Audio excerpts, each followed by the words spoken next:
श्री स्वामी समर्थ चरित्र कथा अध्याय 17। अक्कलकोटची सकाळ काहीशी धुसर होती।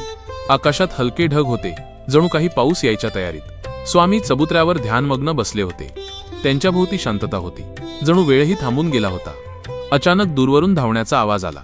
एक तरुण स्त्री पायात चपला नसलेल्या धावतच स्वामींच्या चरणी पडली। स्त्रीची हाक, स्वामी मला स्वतःवर विश्वास उरलेला नाही।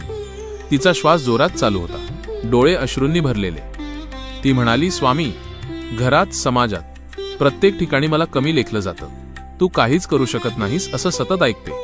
कधी कधी मलाच वाटू लागतं की ते खरं बोलतात। स्वामी, माझ्यात काही किंमत आहे का?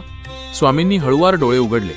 त्यांच्या नजरेत अपार करुणा होती। स्वामींचा प्रश्न, तू स्वतःला ओळखतेस का? स्वामी विचारतात, अगं बाई, लोक काय म्हणाले ते सांगितस, पण तू काय म्हणतेस? तुझ्या मनात तुझं मूल्य किती आहे? स्त्री गोंधळून म्हणाली, स्वामी, मी स्वतःलाच कमी समजू लागले। स्वामी म्हणाले, मग जग कधी तुला मोठं मानेल? मनात तू जिथे उभी राहशील, जग तुला तिथेच पाहिल।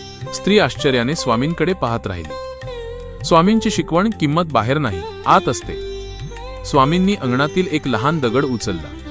तो हातात घेत स्त्रीला म्हणाले, हा दगड काहीच नसतो, पण तोच दगड जर तुला देवळात सापडला तर तू त्याला पवित्र म्हणशील। त्या दगडाने स्वतःला बदललं नाही, फक्त त्याची जागा बदलली। स्त्री ध्यानपूर्वक ऐकत होती। स्वामी पुढे म्हणाले, तू स्वतःला ज्या जागी ठेवशील, विश्वासात की निराशेत, त्यावर तुझी किंमत ठरते। स्वामींचा आशीर्वाद, उभी राहा, लोक आपोआप मागे होतील। स्वामी म्हणाले, लोक तुला कमी लेखतायत कारण तू स्वतःला कमी समजतेस।